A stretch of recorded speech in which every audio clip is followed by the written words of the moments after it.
Perfect. Great. Ready? Yeah, let's do it. Hi, everybody. Hi, Ashley. In case anybody doesn't know yet, I'm Ashley Wittenberg, the director of Montpelier Live, and I just want to say thank you so much. We've had an amazing, amazing turnout for all of our branding meetings, and it's such a better quality when you guys are all involved, and so I thank you so much. And I thank you for being here tonight, and I also just want to say thanks to Trip and to Ben. I think most of you know them now from Arnett Muldrow Associates. They have become friends over the past few days, and I'm going to be sad to see them leave when they have to go, but I'm really excited. Oh, we'll be back. I know. Can't shake me, Daddy. That's right. And so I'm really excited for you guys to see what they've come up with. And without further ado, Trip and Ben. Great. Thanks, Ashley. It's a real pleasure. It's great to see so many familiar faces. For those of you who didn't see us, we've had the privilege of working all over the state of Vermont, and we've always been somewhat envious of the chance to work here in Montpelier, the capital city. So it's a real thrill to be here. It's a real thrill to be here this evening. What we're going to do, I go through the boring part of the presentation, which is the zip code data and the market analysis. And I know Richard Amore from the state is in the audience somewhere who will be making faces at me if I go too long, and then Ben will eventually throw something at me if I go too long. Because the real purpose of this is to use that marketing data then to help inform some of the things that we talk about in Ben's marketing and image building piece of this. So I'll do a handoff to him later on. We worked with merchants here in Montpelier to conduct a zip code survey. It was extremely successful. We had 19 merchants participate. We recently did one in Middlebury. We had exactly 19 participate there as well. They did about 2,100 customer visits. You all recorded 3,100 customer visits. Those customer visits represent 633 unique American zip codes that passed through this community in a 7-day period. Among the communities we work, this puts you in the top 10 that we've ever done work in as far as having number of American zip codes passing through. Those zip codes represent 42 states, Puerto Rico, and the District of Columbia. They represent 5 Canadian provinces, and they represent 11 foreign countries and 6 continents across the world. We did not have someone from Antarctica show up. Target market. And I will tell you, yes, you did not get the golden North Dakotan. That's the elusive creature that we never seem to find in any of our market studies. But nevertheless, it is really neat to see that kind of data. Certainly that's impressive. It's neat to see that. At the end of the day, 40% of the customers recorded a Montpelier zip code. So those of you who talk about, say, we shop local, we spend money local, we talk the talk, you're walking the walk. And it's evident in this slide here that 40% recorded a Montpelier 05602 zip code. My little labels are a little bit off, but East Montpelier is the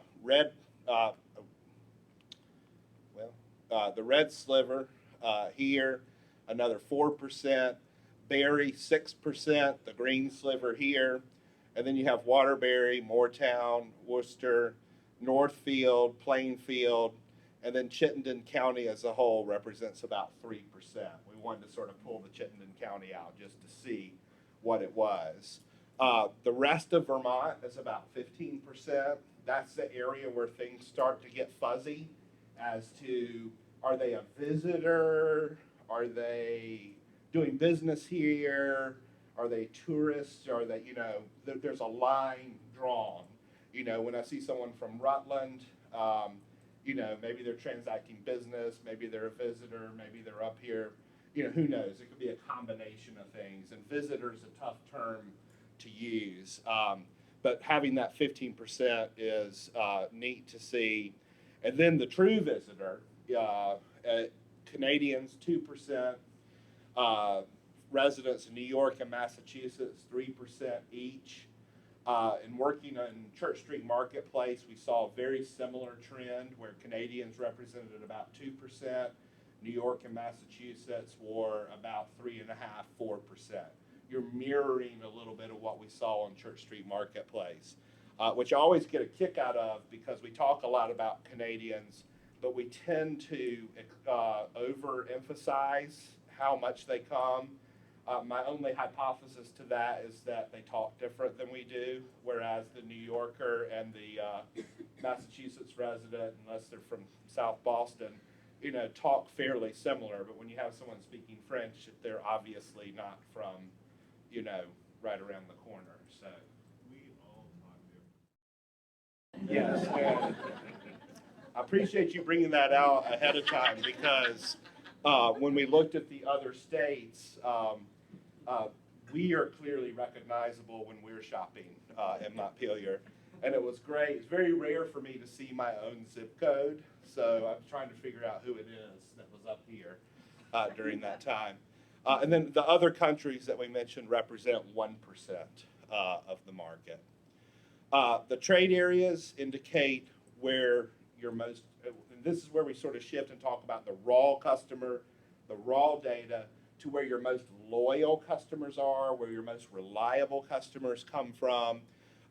And what we're doing here is looking at both primary trade area and secondary trade area, and we're compensating for the population inside those zip codes. As you know, East Montpelier is a much smaller population zip code than is the population of the Montpelier zip code.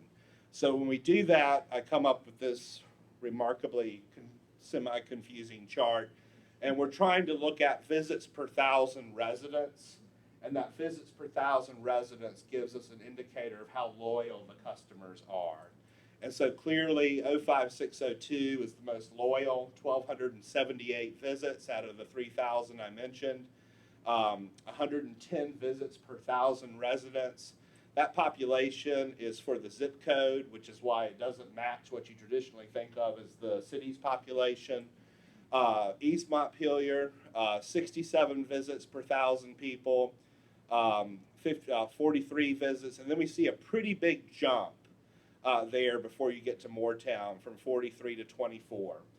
Anyone who does market analysis, if they try and tell you it's a science, they're lying. It's a little bit of voodoo and a little bit of mixing potions in the back room and trying to figure out where to draw some of these lines.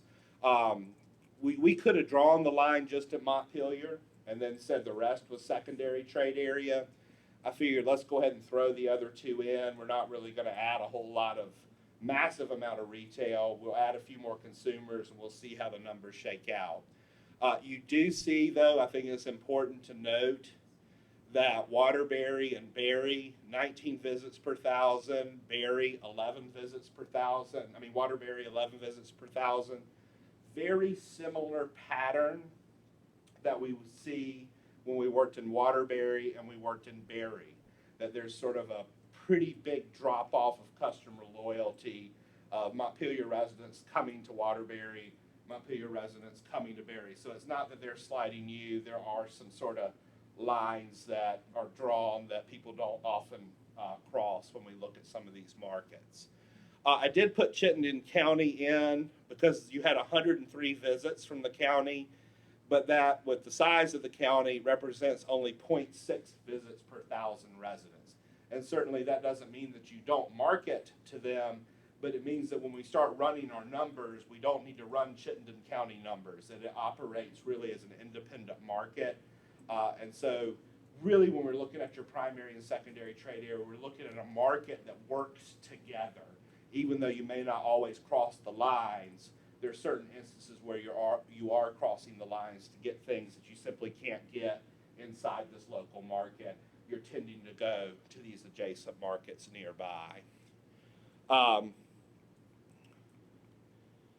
When we look at the next, we're looking at retail leakage. these are charts that will make your eyes go cross, but it does help affirm some things that I think you all, that were evident in the pie chart, but that you all probably intuitively know.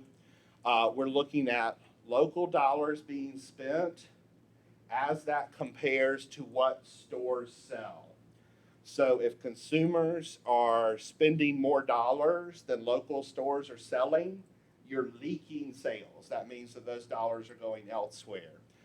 If you're selling more than local consumers spend, that means that you're importing sales. And so I'm showing you the primary trade area, again, which is the three zip codes. We can get into the secondary trade area. I've run those numbers, but again, I don't want to get in trouble with Ben and the glamour part of the presentation. When we look at this, again, your eyes go cross, but let me just talk you through it. Those three zip codes comprise a $454 million retail supply. Consumers in those same zip codes are spending $255 million every year. So every year, this community imports $176 million into Montpelier. That should be fairly obvious to you all, both from the visitor standpoint, as evidenced by the pie chart, and by the influx of the legislature that comes in and spends money from the outside during session and all the activity that comes on. Your importation of dollars is not consistent across the board. You leak dollars in some categories and gain dollars in others. So you're gaining dollars in some of the automotive categories. You have automotive dealerships in the zip code. You leak dollars in the furniture category, which is an interesting one to leak dollars. You leak dollars in electronics, not a real big surprise. In building material, you leak dollars, but when we look at Berlin, Barry, those zip codes, they gain dollars. So your dollars are sort of getting traded out because you're going over there to buy your building supplies and things like that. Food and beverage, you're selling more than local consumers can spend. It makes a lot of sense. It goes back to, even though Northfield we're not considering part of your primary trade area, we know full well that Northfield residents are not shopping at Tops every day, that they're driving into Onion River Co-op to do some of their shopping. They're probably doing some of their shopping at Shaw's here. They're probably very likely doing some of their shopping at Shaw's in Berlin as well. So your food and beverage is importing. You're also importing some dollars in pharmacies. You do well in gasoline stations, which, you know, not exactly the most glamorous downtown use, but if you're on Memorial Drive, you know the preponderance of being able to fill up your car. You do this really interesting thing with clothing, which is something I'm not really used to seeing. You sort of alternate between leaking and gaining and leaking and gaining in the clothing categories. Usually a town this size is a pretty consistent leaker in clothing sales, and you're actually a net gainer in clothing sales, which is a pretty neat opportunity for you to capitalize on and continue to market. Things like jewelry, you gain sales. And then we get into things like sporting goods where you gain sales. You certainly leak sales when we get into the general merchandise categories. Having no big box kind of discount retailer, that's going to Berlin, as you would expect. They're doing a gain in that. The other part, wrapping up, and I'll quit on the slide, the eye-crossing slides, is, as you might expect, you are a significant gain market in full-service dining. And you're a significant loss market in limited service dining. And the real difference between the two is you're standing up when they ask you if you want fries with that at limited service dining, and you're sitting down when they ask you if you want fries or salad. So the quick service, as you all know, famously, this is the only state capital in the union without a McDonald's. The fact that you don't have quick service restaurants plays out in the numbers that we have here. By contrast, when you look at Barry, Berlin, that market, they certainly do a very good job in the quick service categories. In the end, your Montpelier customers, I love it when I see a local market base that says they shop local and then demonstrate it by showing up with their feet in the doors. That's really important. I think part of the marketing strategy that Ben's going to be talking about is one that communicates clearly to locals and clearly to visitors as well. Because we can't rely just on that. We've got to rely on that local consumer. We've got to rely on that regional consumer. You're serving a pretty big hinterland that, really stretches pretty far. It's very intertwined. I think as much as we like to say they're barriers, but what's offered in Berlin, a lot of that's not offered here. Some of what's offered in Waterbury is something that, you're going back and forth between some of those. What's offered in Barry, all those trade-offs. It's functioning as a region. It's not overlapping Chittenden to the degree that maybe we might have expected, but seeing it as a separate market to me is a good thing. It means that really it is a market that's operating with its own sphere. That doesn't mean you all aren't going to Trader Joe's periodically. I know you are, maybe one or two of you. But it does mean that the market should not be viewed as one giant, like super metro where the whole thing crisscrosses one another. Although the local market is critical, tourism and visitors are essential.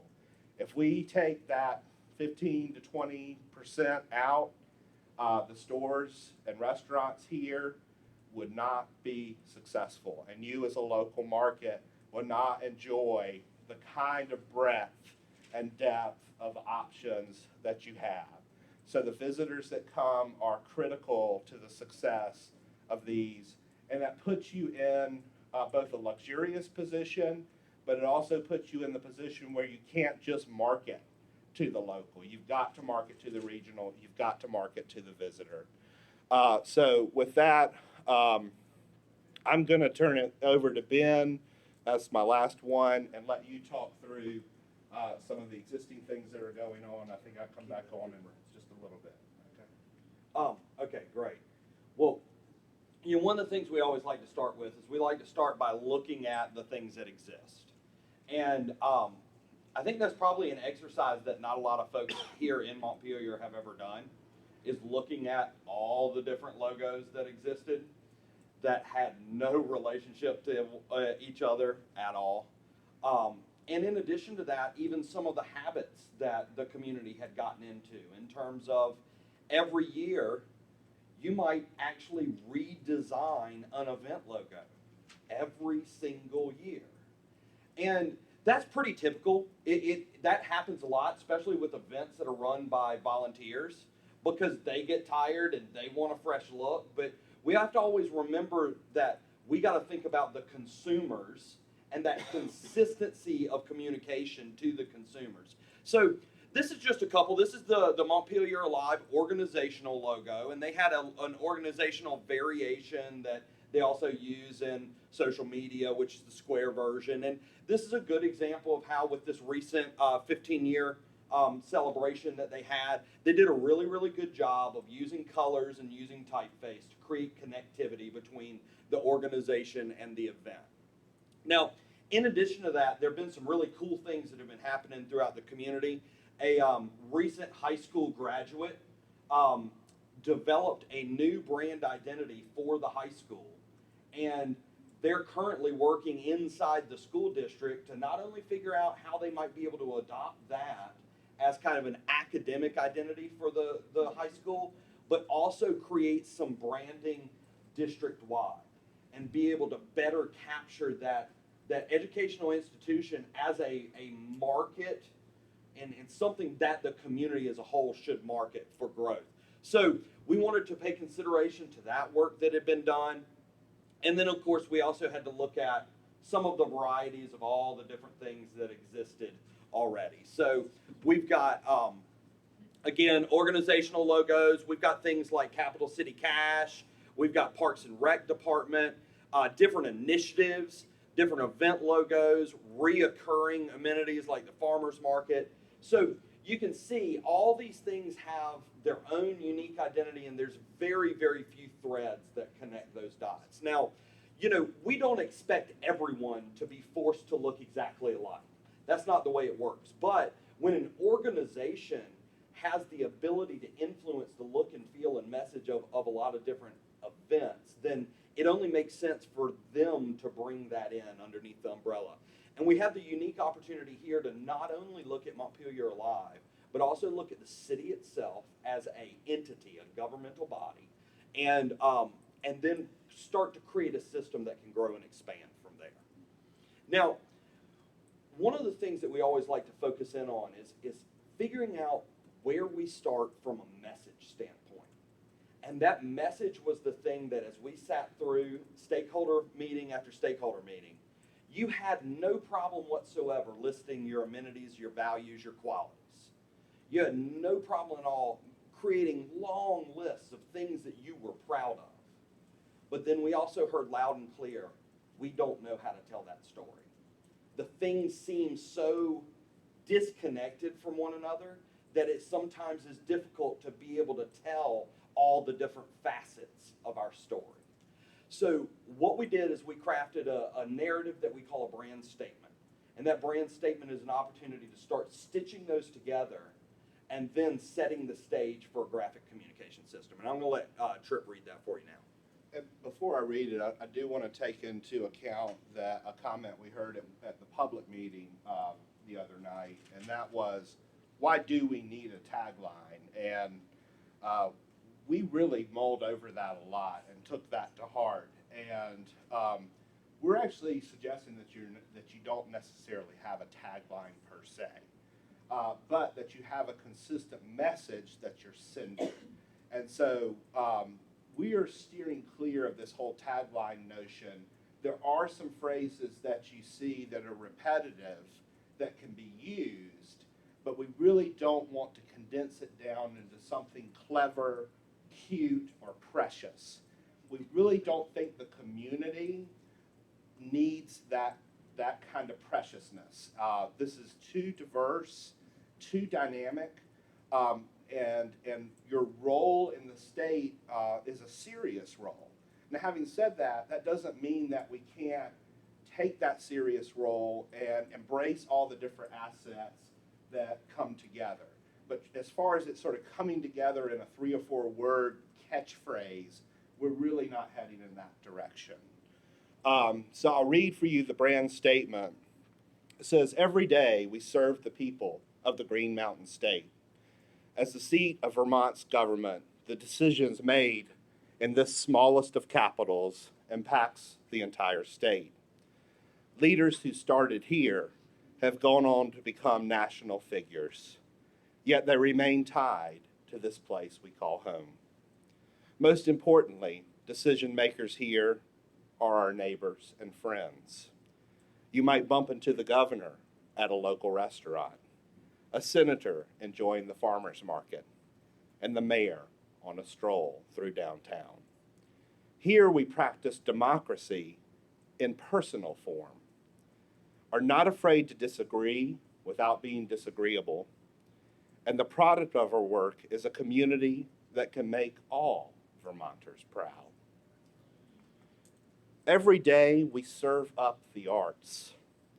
We offer an artistic environment on the caliber of much larger cities. Whether it is a showing of an independent film, a live production on stage, artists in our galleries, and sculpture in the street, art infuses our everyday life. We celebrate the arts with festivals and welcome with open arms the talented students that come here to learn for the Vermont College of Fine Arts. Every day we serve up the fine food and drink of a state renowned for our connection of farm and table. Our restaurants are an eclectic mix of fine dining and casual fare, where cuisine both familiar and exotic come together. Our farmers market is a showcase of the bounty of our land, and as home of the New England Culinary Institute, We're a place where the culinary arts are honed each day. Every day we serve up customer service. We are the largest collection of independent businesses in central Vermont. Our downtown harkens to a time when a grocer, a hardware store, and a pharmacist were staples in the community. Add to this our specialty shops, where one-of-a-kind finds are offered in an array of places that would rival the shopping in some of America's most sophisticated downtowns. Every day we serve up recreation.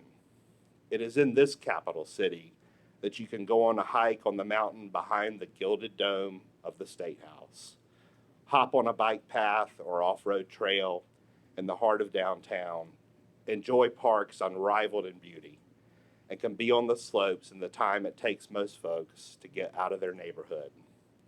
We cherish the outdoors and continually look for ways to preserve our environment in innovative ways. Every day, we serve our young people. We cherish our children and know that in a world that is changing, our community is still a place where kids can walk downtown and neighbors look after neighbors. We're deeply proud of our schools where our children not only learn, but also become engaged as citizens in this most unique of places. Every day, Montpelier serves.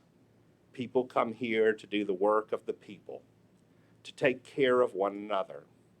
We do it with pride in the Green Mountain State. Ours is a city that combines the ideals of that Americans cherish in a small town and couples those ideals with innovation and energy rarely found in a community of 8,000. We invite you to visit, experience, or stay in Montpelier, America's small town capital, and a place where we serve Vermont daily. So that's sort of the brand statement, the sort of piece that we're looking at to describe the community. Each one of these components can be used to describe further great facets of who you are as a place. With that, I'll turn it back over to you. Okay,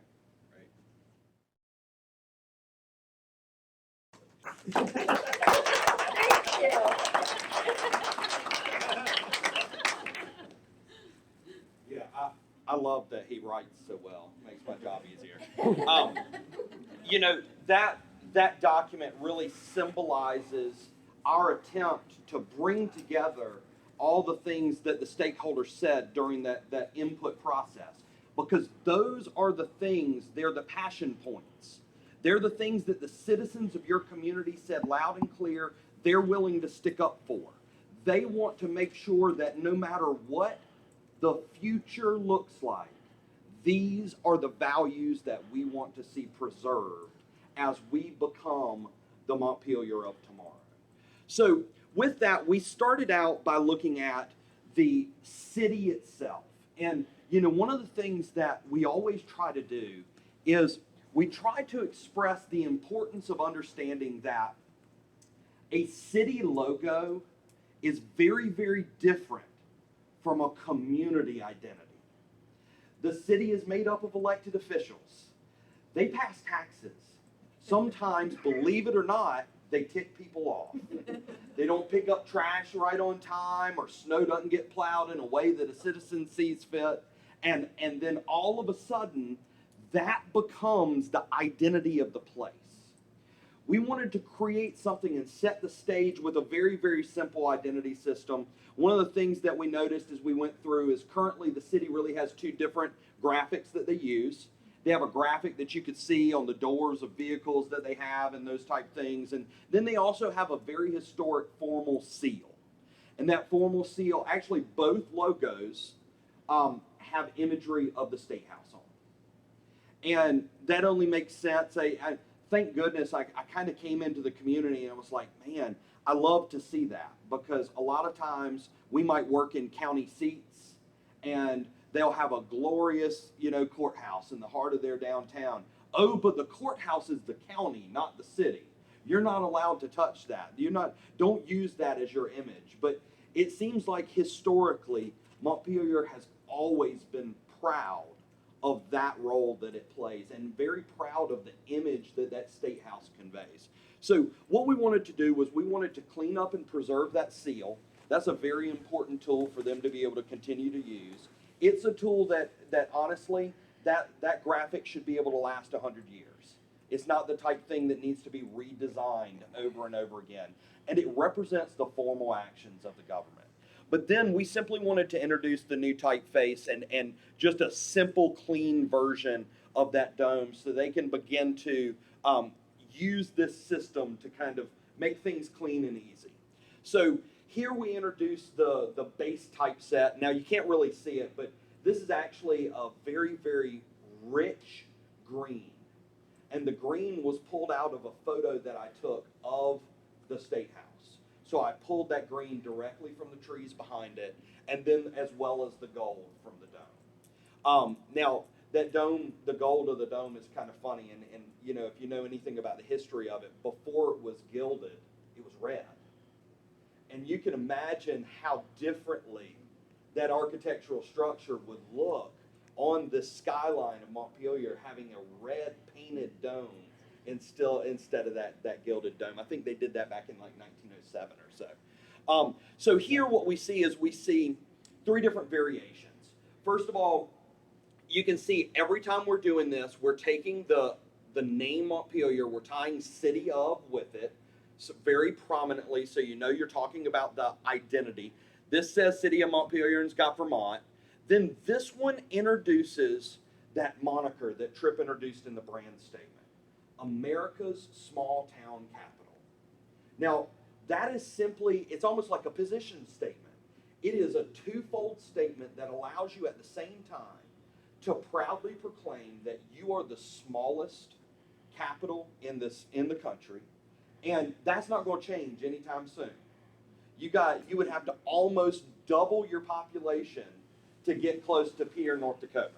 So, you know, you're in good shape. That position of prominence that you have is very set. But the thing that's nice about it is by celebrating in that way, it connects with some of the things that you told us during those meetings.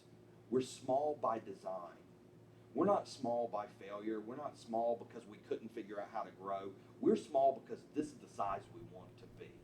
So being able to celebrate that allows you to really kind of capture that essence that we heard was a pride point from the citizens. But then, in addition to that, it also connects with something else that we heard over and over again. America's small town capital. You set the benchmark for small town life. I would argue that it would be difficult to find any other community of 8,000 people that have the collection of businesses and cultural amenities that this community has. You're a community that is much larger than its population, and it gives you that opportunity to kind of celebrate that standard that you have. Somebody asked, or somebody said the other day, it's like you kind of walk around and wonder where Norman Rockwell is. And again, to reiterate, this is not necessarily a tagline. It's just a rephrasing of what you already say. Exactly. You know, the smallest state capital in the union. It's using those exact same phrasing, but a little different selection of words and putting it in a little bit different order so that as you say it, if you say it to someone who lives in Denver, say, well, we're the smallest state capital in the union, they might think, oh, well, I've been to small towns and, oh, there must not be much to do there. But if you sort of switch it up slightly, it gives that whole notion of, well, not only are we this, but we're pretty good at what we do as far as being a small town. Right. And I shared with Tripp, I live in Delaware now, and I was able to work with their capital, Dover, to go through a rebranding process. And when I came in, to be honest, the thing that they were using really kind of irritated me because they proudly would proclaim that we're the capital of the first state. Okay, so you infer that by being the first state, that carries with it prominence, and then since you're the capital of it, that means that you're special. But that's kind of a cop-out. You haven't really said anything. You know, what are you? What do you stand for?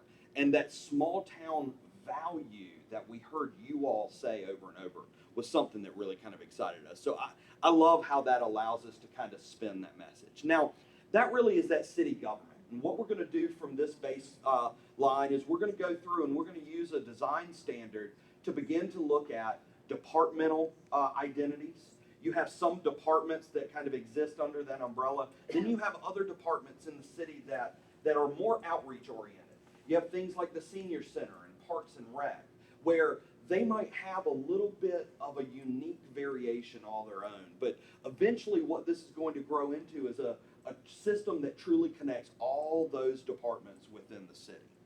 Now, the next thing that we want to look at, though, is we talked about this as an organizational logo. But if we're going to do that, we also need to introduce a destination logo.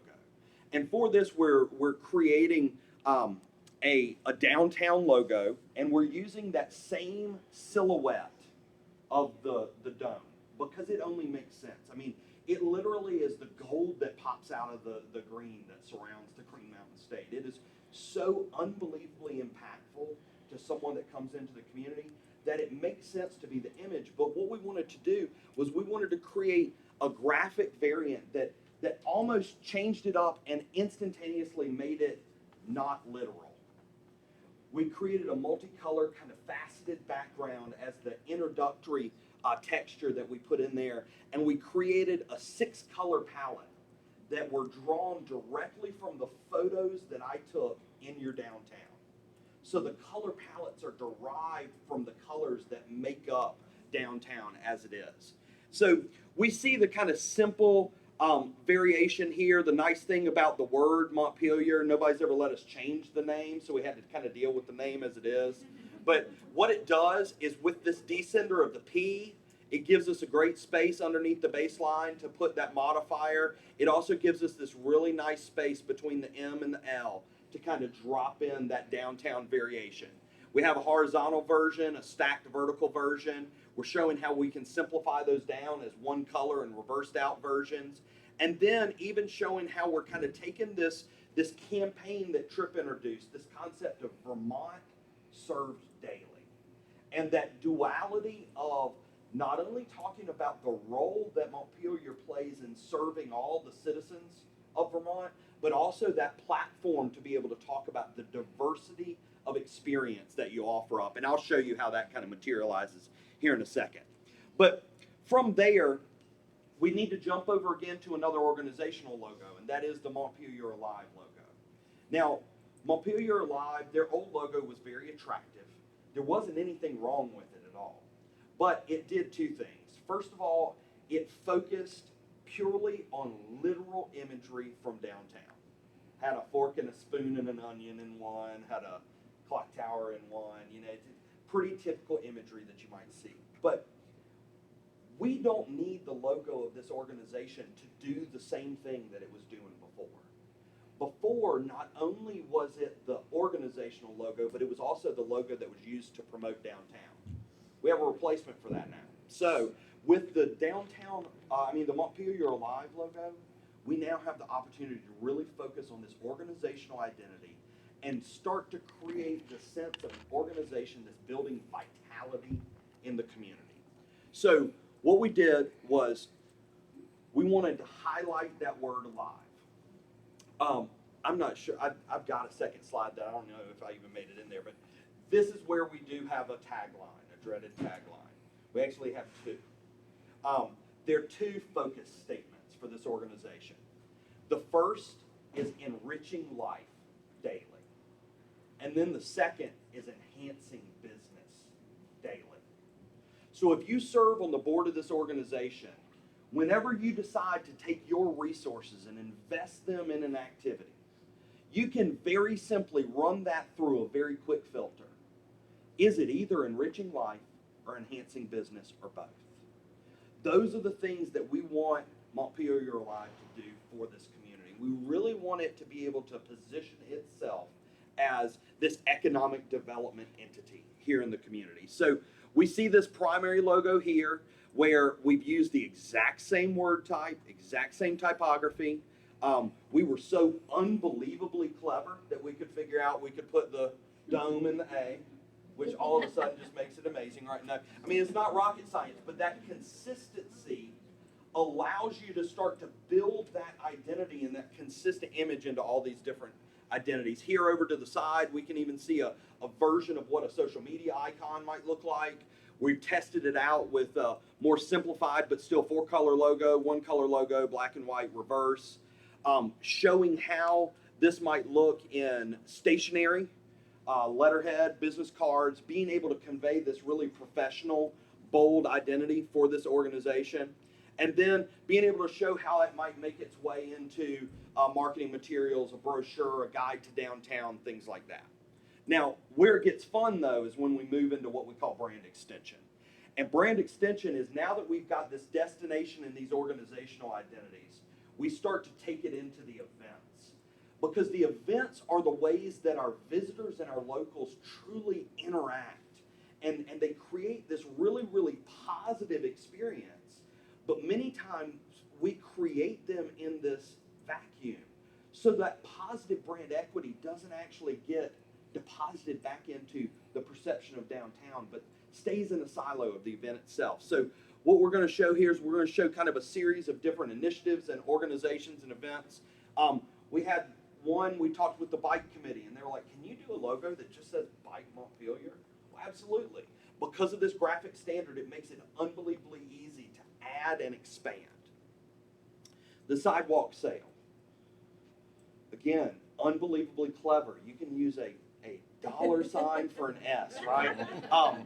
You know, it was funny. I was asking about the old one because the old sidewalk sale logo's got balloons, and I just asked Ashley. I said, "So does that mean that like all the people that are participating put balloons out on the racks on the sidewalk or whatever?" And she was like, "Ooh, I'm not sure about that." Yeah, they do. That, They do. good. Oh, good. Okay, perfect. You know, even talking about initiatives like zero waste initiatives, being able to tie all of these goals of different initiatives and connect them together to the same system. We heard about a great initiative that the parking committee and the biking committee have kind of talked about together, and it's called POP, Park on the Perimeter. And again here, take a stroll daily. This is a way that we can communicate to our own citizens about, you know, and I will say, I'm not sure if you've heard this yet or not, but some people in town think Montpelier has a parking problem. And, you know, we talked about all different variations of that, but the big thing that I'll tell you is once I started to dig in with folks, and I think Andrew or somebody made a great point. It's like, visitors don't really complain about parking because visitors have a higher level of motivation. And yeah, exactly. So, you know, a lot of times it's those locals. It's the locals that they're in a convenience mindset. You know what? I need to go where I need to go and get what I need to get and then get on to the next place I need to go to get what I need to get. So, you know, all of the vibrancy gets in the way of productivity. Well, I really don't think that we want it to be so unbelievably easy that at any point in the day, you could be able to park directly in front of the business that you need to go to when you need to go there. If that's the case, I'm pretty sure that the vibrancy that we love about downtown Montpelier wouldn't exist. But being able to have initiatives where you tie in the pre-existing focus on healthy living, being connected to your community with things like this, where just simply enhancing that concept of, you know what, just kind of take a stroll, make a task into something a little bit more enjoyable. That couple of extra minutes might actually do you good. And then, of course, if you need to play hardball, you can take the aerial photo of Berlin Mall and drop it on top of downtown and show that, you know, walking from JCPenney to Walmart is the same distance as going all the way across town. But, you know, people's minds just work different like that. So, again, you've got initiatives like that. You've got consistent ways that you can convey events. July 3rd. This is probably one of the coolest events that I've ever heard of, Flannel Friday. I absolutely love that. You know, so many people lately so many communities have simply jumped on the American Express Small Business Saturday bandwagon, and they have allowed Friday to be given to the major chains. And when I heard that concept of Flannel Friday, I was like, that is the absolute perfect Vermont event. Like, whoever came up with that gets some gold flaky stars, because that's a really, really solid concept. Moonlight Madness, again, what we've done is through this typeface, the color palette, and the approach to graphics, we have created an unbelievably simple platform that makes it easy for you to expand, so that you're not constantly wasting your precious volunteer resources in committee discussing what this year's logo is going to look like. Having different, I know, it's clever. I needed to put the State House dome on the end of the snowflake. So, but again, showing how those things can fit in, your arts walk. When you have arts-oriented events, it's great to connect those. Arts Walk and Arts Fest, a lot of times the Arts Festival kind of kicks that off. So being able to have very similar approaches to design and creating this sense of series and connecting those. But then all of a sudden, what you have is you begin to have a family. And that family begins to connect. And it becomes easier and easier for the consumers to connect the dots. Now, this next slide is kind of a fun one.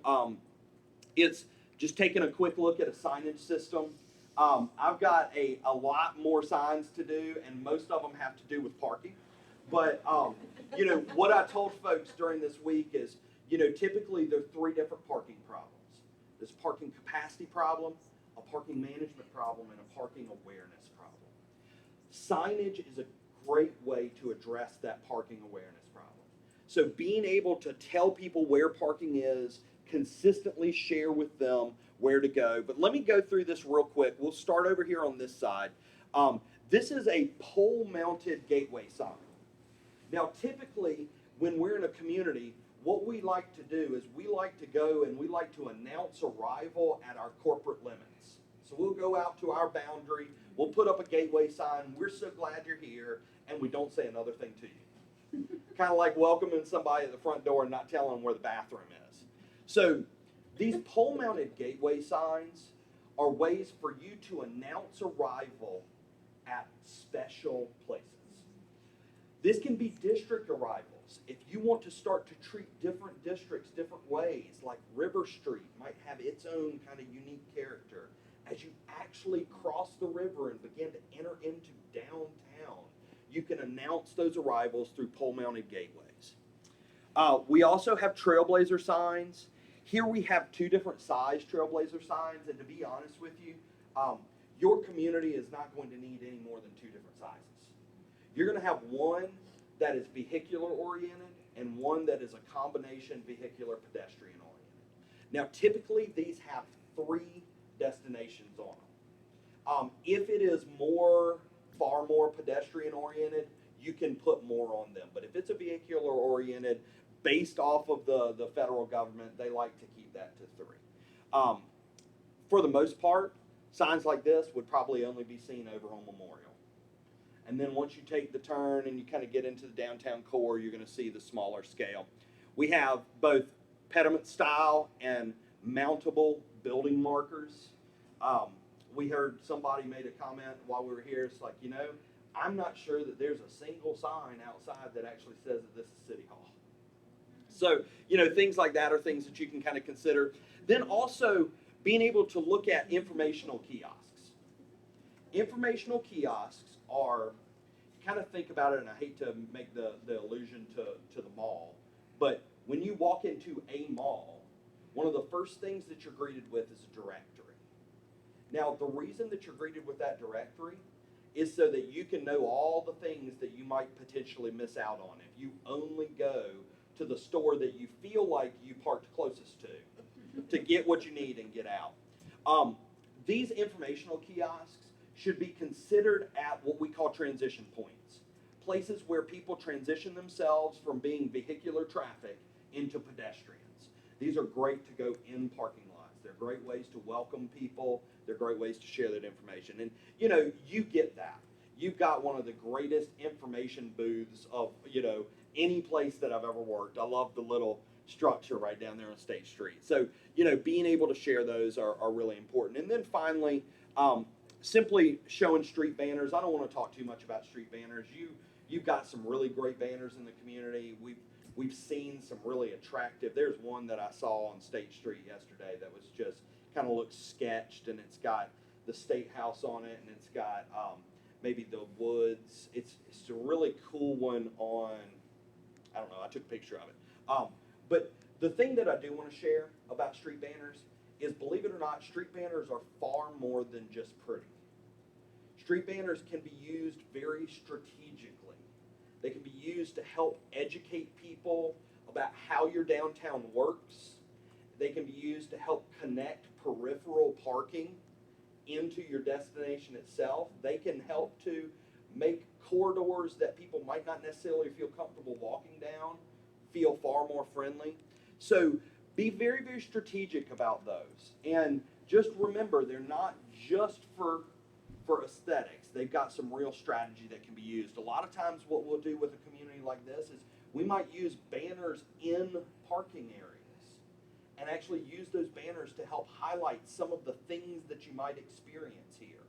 And like, for example, I mean, you might even be able to get some banners out at Morse Farm in their little parking area that highlight some of the things that are in downtown and begin to make connections between draws to the community. And then from there, I always like to kind of wrap up on showing imagery of how you might tell this story and how you might market yourself. And this whole concept of you know, Vermont served daily. We want to create this platform of all these different things that you can do. So being able to kind of have this introductory ad, but then immediately kind of moving into this bold, confident look and feel where you can start to connect these dots. Stunning views, color, balance, neighbors, trends, heroes serving daily, readers. It was actually funny, after our public meeting, we got an email from one of the participants that said, if you want to see the best of Montpelier, Vermont, you need to go to the library a little bit after school lets out. And sure enough, I was over there. I was like, good gracious. I mean, this is a popular place. So again, you know, being able to show off those amenities, it's one of those things where you have got so many fantastic offerings to your citizens.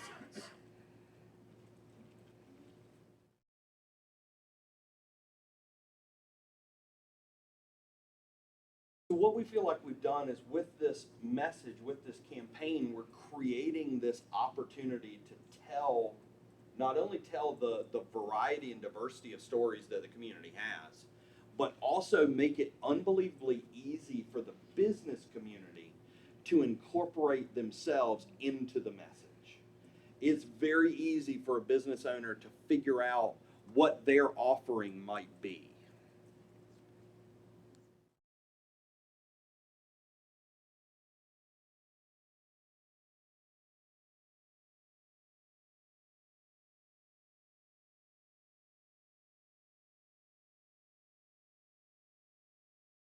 And, you know, I will say one of the things that was great about this is typically, you know, I have a pretty short window of time to get these photos. So I've got about half a day to take photos. I have about a day to do design work. And, you know, typically I'll do these images and people will be like, oh, those are great images. Would have been nice if there were some people on the street. It's like, well, I don't know if I can fix that quick. Here, there were people everywhere. But typically, I'll go through, and when I do this, I'll shoot to get about 45 or 50 good shots. I shot 165 yesterday, and there are people all over them.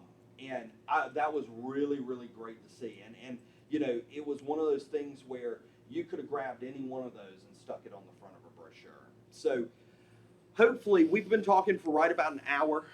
So we'd like to kind of wrap on our end and kind of turn it over to your end. We've still got a long list of stuff that we've already identified. We've got more events that we want to work on. We've got big projects that have been put on hold until this branding process went through, things like shopping and dining brochures for downtown and things like that we're excited to kind of help design. But with that, we would really love to hear your response and your thoughts. Does the strategy seem to make sense? Do you see where the platform allows the community to kind of tell its story? And even if we didn't get to necessarily cover something in one of the ads that we showed tonight, it's easy to figure out how those amenities might quickly be rolled into that exact same format. So with that, I'm going to open it up. Feel free to ask questions about any of the market data or brand statement as well, and Tripp and I will just kind of tag team those answers. Questions, thoughts? Yes, sir. So if you're a downtown merchant and you want to incorporate this logo, is there? Absolutely, but we always try to make it as easy as possible. One of the products of this process is going to be a unified digital resource library that will be made available directly to the business owner, and it will include a style guide document. It'll include the typeface and color definitions, as well as all the digital resources for all the logo variations. It'll also include a template for ads that you may or may not opt to use that shows if you're going to use your own brand identity as the shopkeeper, that becomes maybe a prominent placement, and then how you use the downtown placement as a secondary placement, and vice versa. I mean, it can go both ways depending on how you work with Montpelier Live or what you want to do on your own. But the idea is that you want to be able to have your own identity incorporated in, and that's why part of this design leaves enough space for that other logo, that shop logo, restaurant logo, to go into play as well. And as far as regulation on that goes, we have seen communities set up all varying scales. To be honest with you, over the years, the number of situations where anyone has abused the resources have been unbelievably minimal. In fact, I can count them on one hand. And the thing that was interesting is in some of those where the abuse happened, the stuff was never even made available publicly. So the abuse happened even though the resources weren't accessible. So, it's kind of like if somebody's got it in their mind to do something, a little sketchy, then they're gonna make a way to do it sketchy. But the thing that we really like is, like, for example, a lot of times we urge the community to make them available to the businesses, not only to incorporate in their own marketing, but to consider creating their own local pride-oriented merchandise.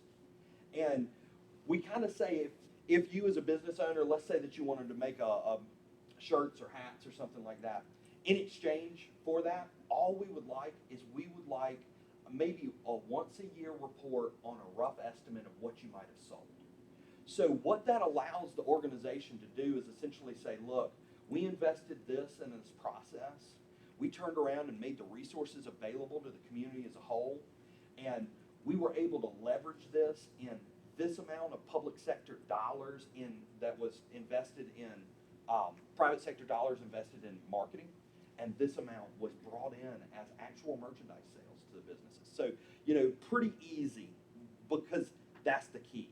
We want the business community to see the value in raising the awareness and the connectivity of the community. Questions? I think your graphic.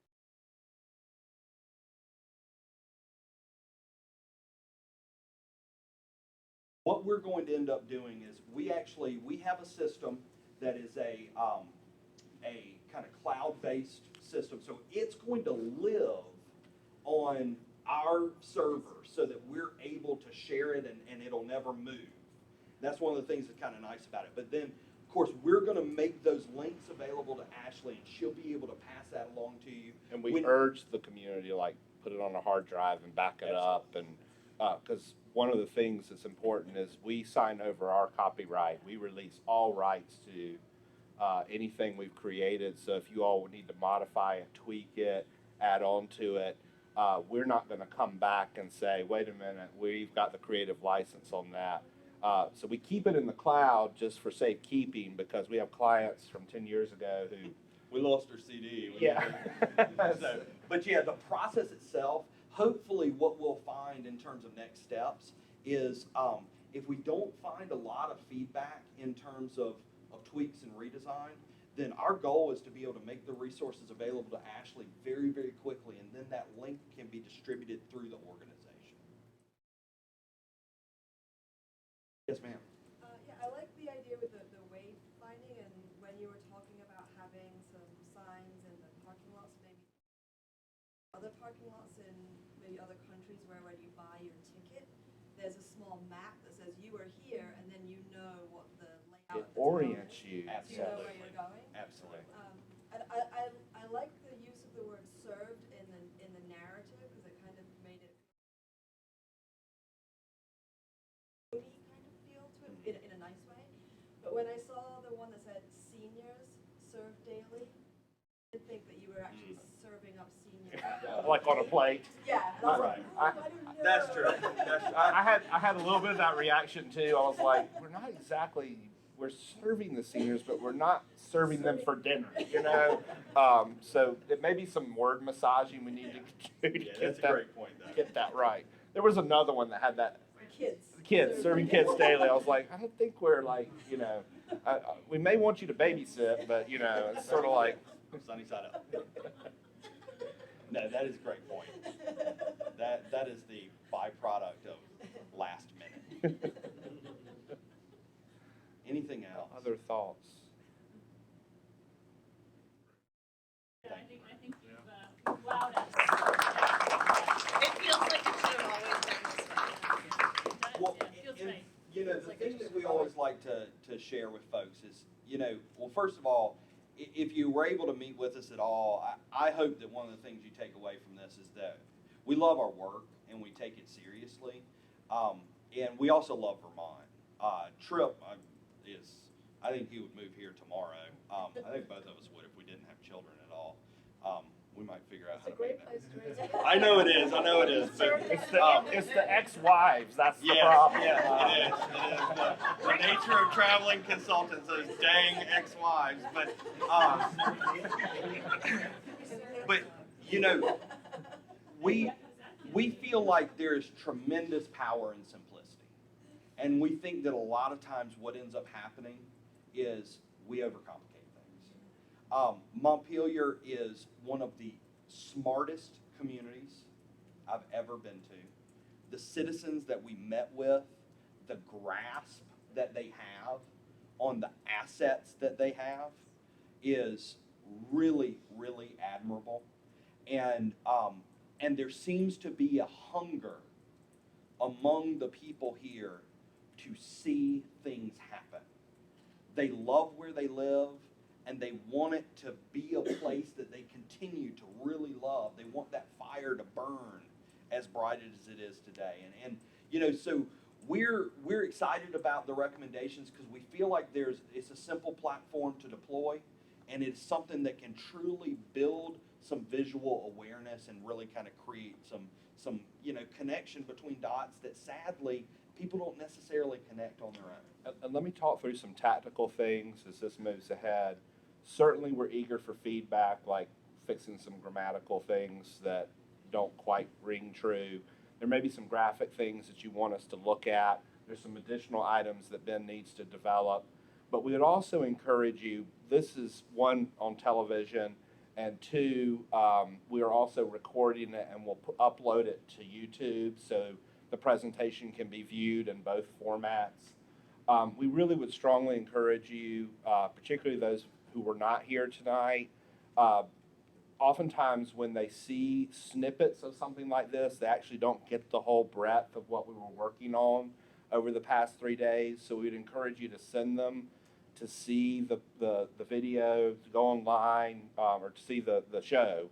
and review the presentation and hear the Q&A, because it helps sort of paint the entire picture, because oftentimes the messages that get sent out in snippets only tell a little tiny piece of the story. Right. And we've eaten up an hour and a half of your life that you can't get back. Those suckers that didn't show up tonight, like, they don't deserve the same opinion. They got to go through the same work you did and listening to the same stuff. So, but no, I mean, I agree with what Tripp said. You know, sadly, I cannot tell you how many times when the recommendations make the rounds through the community with the the people that only know part of the story. Yeah, I had a couple words that I decided not to say. But, you know, what ends up happening is we end up seeing the process grind to a halt. And the thing that is so sad is I cannot tell you how many times when it starts to roll back up, it rolls with no edits. It literally rolls the way that it was recommended. And the thing that kills us about that is what that means is that time that was spent in this kind of grinding to a halt was time we weren't implementing.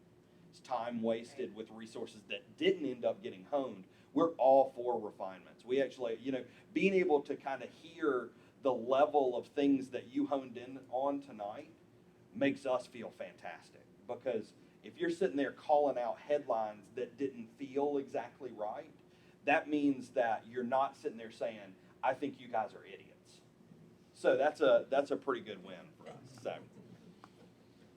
well, y'all, thank you so much. Yeah. Yeah, just, it might be, when you hear about this process, it might be easy to think that, oh, gee, we're gonna get some.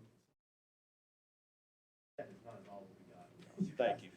Your branding statement and the stuff, you paid, I attended a couple of the meetings and you got it. I mean, everything, you listened to what everybody said and you got it in there, and I think that's fantastic. Thanks. So, good on you. And the second thing is that I want to remind everybody, this is because of DID right here. This would not have happened without our downtown improvement district. So thank you for your contributing and help with that, and thank you to Montpelier Alive for getting this done. It's been a real pleasure. I know we'll be back, even if not on business, we'll be back on pleasure, because we always stop by. Consultants serve daily. We're happy. Yeah. All right. We don't want to stand between you and dinner any longer. Thank you so much for coming out. Thanks for your time this evening. And Be on the lookout for this link. We'll get it over to Ashley ASAP so you can pull it off the website.